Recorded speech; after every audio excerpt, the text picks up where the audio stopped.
82 kërkesa janë kryer nga qytetarët e Bashkisë së Maliqit për paketën e maleve. Lajmi është bërë ditur nga kryebashkiaku i Maliqit Gëzim Topçiu, i cili thot gjithashtu se portali për aplikim vijon ende të jetë i hapur për të gjithë qytetarët që kanë interes për të aplikuar dhe për të përfituar nga kjo mundësi. Nga ana e saj, bashkia ka propozuar për 3 zona zhvillimore në territorin e Maliqit, propozimi i cili është dërguar Ministrisë së Pushtetit Vendor. Kanë qenë 82 kërkesa në portalin e përkatës të paketës maleve, që do të thotë që një numër i konsiderueshëm kërkesash, por portali është ende i hapur.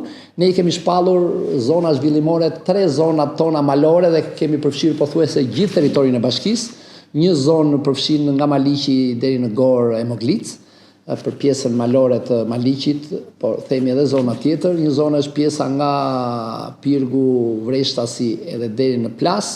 Dhe një pjesë pasaj merr zonën e Libonikut, që nga pjesa malore saj e Maliqit edhe në pjesën e Zboqërisë, që do të thotë që në një farë mënyrë ne kemi përfshirë të gjithë territorin e bashkisë, pjesën malore, që të jetë i hapur për gjithë ata që kanë aplikuar deri sot apo ata që do të aplikojnë. Për të përfituar nga paketa e maleve, qytetarët duhet kenë tokën e tyre dhe duhet të shprehin interesin pranë portalit përkatës për aplikim. Nëpërmjet kësaj pakete, poseduesit jo pronar do të regjistrohen ligjërisht pas një verifikimi të thjeshtuar nga bashkia. Dhënia e pronësisë do të kryhet me një çmim simbolik prej €1 për ata që kanë një plan zhvillimi dhe e marrin lejen përkatëse. Gjithashtu paketa parashikon përjashtim nga disa taksa për 10 vjet për 500 aplikuesit e parë, si dhe synon që toka e mbetur e shfrytzuar të kthehet në një burim aktiv të zhvillimit lokal.